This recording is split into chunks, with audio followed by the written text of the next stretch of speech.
Hello, my name is Dale Adams of Planning Ahead of Time, and on this week's Pat Chat, I'm speaking to Maria. Maria, would you like to introduce yourself? Tell us what you do. Hi, I'm Maria Bailey. I'm one of the founders of Grief Specialists. It's a social enterprise that helps anybody dealing with loss have immediate access to support should they need it.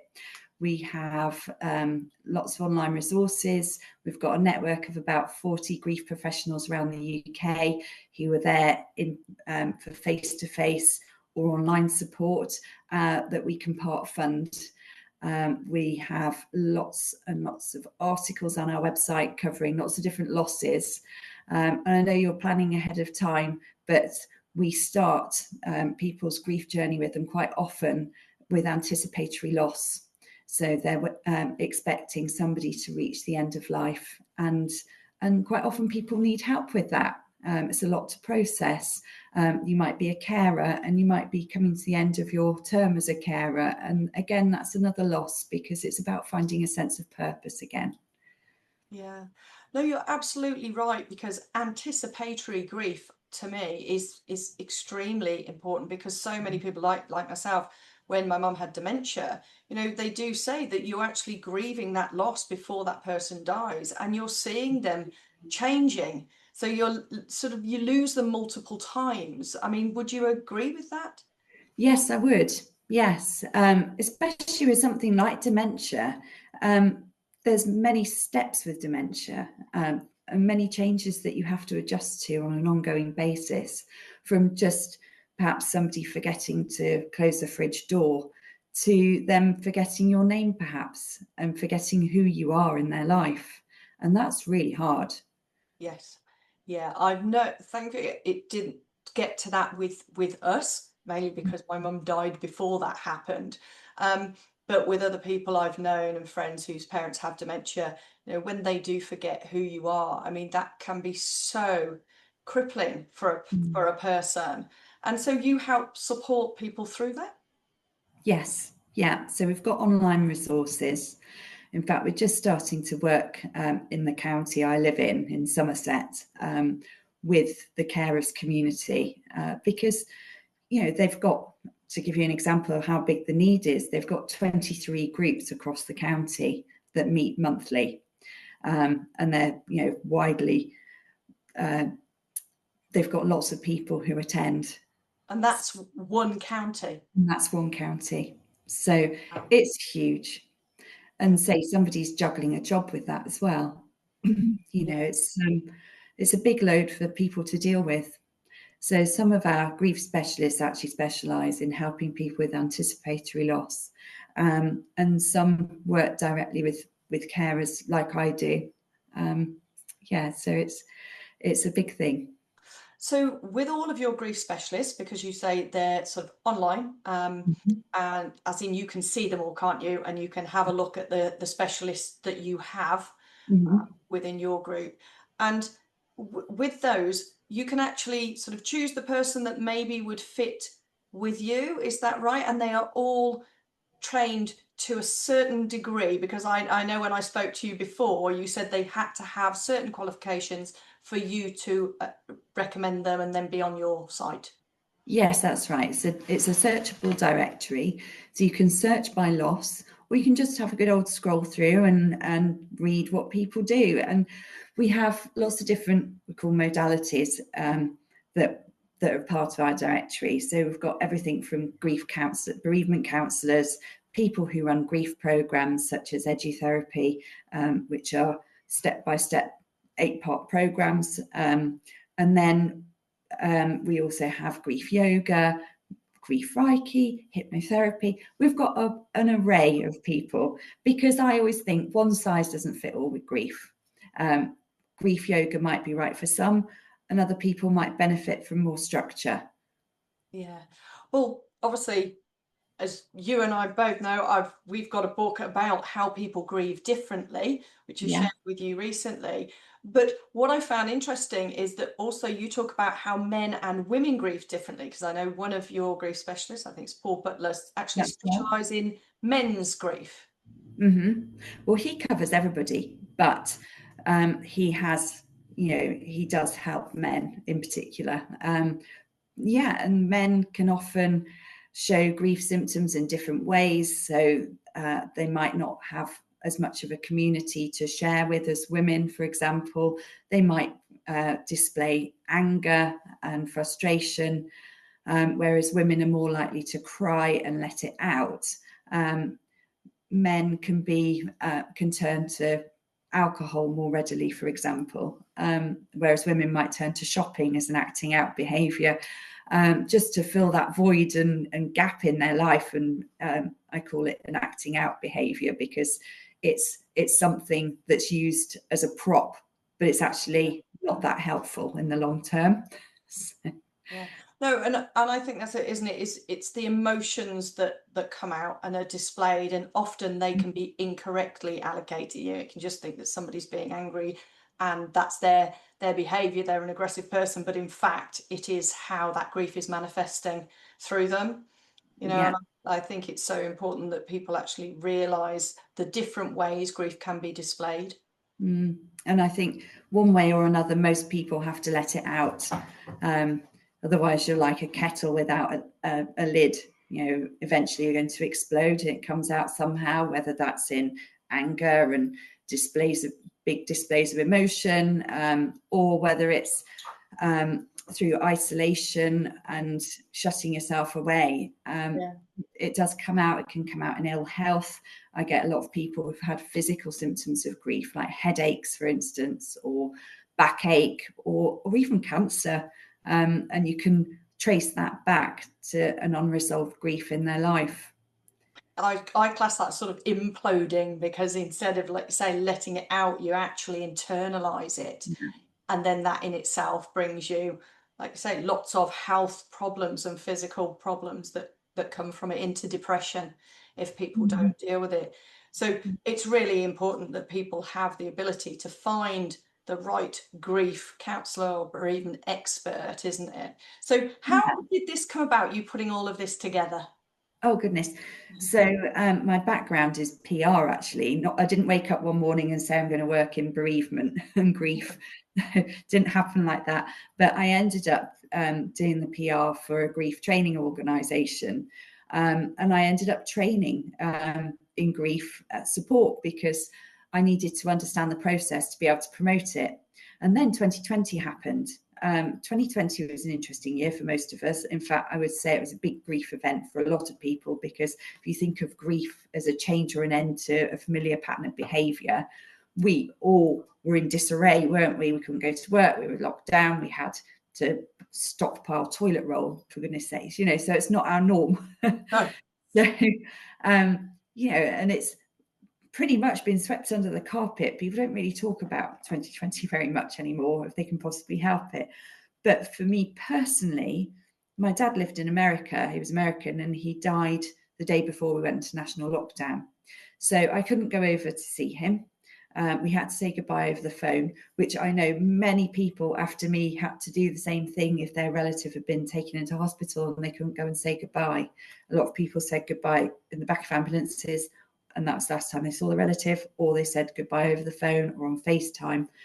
And the effect of that, it's not normal. It's not a normal grief response. It's not our norm. We normally have funerals. We normally have celebrations of life, or some kind of ending to that relationship.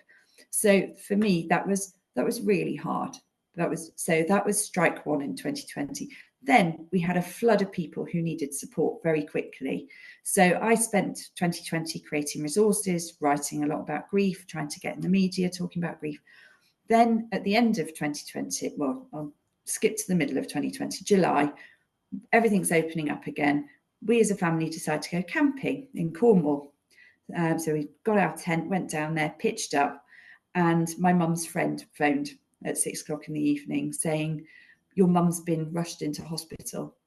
And I said, what? I was really confused. And she'd been coughing up blood. So I thought, oh, this isn't good.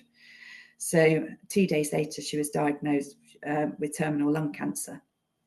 So by the end of 2020, sadly, she died. And we had an amazing hospice who were really supportive and handheld us as a family through it. So that meant as a culmination of 2020, my work became really important to me. So skipping to the end of 2021, the grief training organisation closed in the UK. So I was really lost. I didn't know what to do or what to think. And the same happened with my co-founder, Matt. The work had become really important to both of us for different reasons. And we decided to set up a social enterprise to help people and give people immediate access to grief support should they need it. Because at the moment, there's a lot of obstacles in the way of getting grief support, especially if you can't afford to go and have a private counsellor. So that's what we decided to do, and we've spent the last we set it up officially in 2022, so we've spent the last 3 years building this thing. Thing. It's a great thing you've got here. It's an amazing, I'm really proud of what we've created. And it's also a community for grief professionals, because quite often we work in isolation. So I've carried on my training. I've done some more training. I've done bereavement counselling. I've done a counselling course. I've trained as an edutherapy grief resolution specialist. Don't get me to say that after a gin and tonic. But it's, I've really focused my life on this work. It's my baby. And we're just growing. So we've got our structure in place, and we are open for anybody who needs us. So as I say, we've got all our resources online, and then people can go direct to our grief specialist through our directory. But if you can't afford that support, we've got a funding pot. So if you contact a grief specialist on our directory and say, look, I really like the look of you, I really want to work with you, I know I need help, but I can't afford you, we have a funding pot to support people, which we're growing, but at the moment we can sort of afford to part fund, but the vision is to be able to fully fund. And we're carrying on creating lots more resources, so and looking to increase our funding pot by partnering up with businesses, partnering up with funeral directors. So watch this space. Yeah, well, I think it's lovely that you're helping to fund some, because there are people who simply can't afford it yet desperately need it. Do they have to sort of prove anything in that regard? No. Okay. And the other thing is, when you say that you're looking to partner up with businesses and funeral directors, who is it that you're looking to partner with, and how would that work for them to hopefully be able to see this and maybe come to you? Yes, well, that would be amazing. So funeral directors, we have a product that supports their, I hate saying customers, but that's who they are. So people who have used a funeral director service, we carry on that relationship through our product, and we signpost to their local grief specialist, and obviously back to our website. But that person can have ongoing support through a sort of microsite on the funeral director's website. So it looks like it's part of their service, and it continues that relationship and helps them to hopefully, should that person need support again of a funeral director, they'd come to them because they've built a nice relationship over sort of a year, 2 years with them. And then with businesses, we're looking to support businesses with a bereavement policy, with staff, because about 94% of people during their working life will experience a close bereavement. And the impact on that person's working life can be huge. They might throw themselves into work. They might burn out. They might have grief brain fog where they can't focus and concentrate. So what can that business do to support them? And that's where we come in. We can offer one-to-one support with their staff. We can do grief. We've got a lovely partner in workplace bereavement where we can upscale to training somebody like a mental health first aider, for instance. And so we're looking to grow our funding through that, because actually as a social enterprise, getting funding is really tricky at the moment. The funding pots are drying up. The competition for the funds are huge. So we're trying to be self-sufficient. And I think by not just going with our begging bowl and saying, can we have some money, please? We're actually providing a service that's useful to their staff. You know, things like if somebody dies in service, how can they support the staff that work with that staff member? How can they support the family beyond sending a bunch of flowers? So that's hopefully what we're looking to grow at the moment. I have to admit, as somebody that, you know, with my mum dying and I was basically the person responsible for dealing with everything, I don't know how people can carry on working, dealing with that loss, trying to arrange the funeral, everything that's going on with the estate and the will. I have to admit, I think people getting 2 days or 5 days off work and then expected to just go back as Yeah. though everything is normal is unbelievable, because there is so much, as they class it, deadmin. So, you know, admin to do around the death of a person. And if you're responsible for that, as well as trying to deal with your grief, I think it can have a huge effect on Definitely. somebody's work. Mm-hmm. And equally, as you rightly say, if it's actually the person who dies who's from within a team, that the whole team is then suffering from the grief and the loss of that person, both from an emotional perspective and from a workload perspective. And it's, yeah, the dynamics can be very, very difficult to manage, I would imagine. Yeah, I think so. So hopefully we'll be plugging a gap there somehow. Yeah, absolutely. Well, thank you for talking about grief specialists and what you Thank do and why you do it. So if people would like to get hold of you, whether that's people who want to obviously organise a grief specialist through you or businesses, how do they contact you? So the best way to get hold of us is by visiting our website, which is griefspecialist.org, or you can drop us an email at hello@griefspecialist.org as well. Okay, that's wonderful. And you have contact forms, I presume, on your website. We do. Yeah. Just drop you an email. Okay, well, that's lovely, Maria. Thank you so much for taking time to do a pat chat with me today. Oh, well, thank you very much for having me.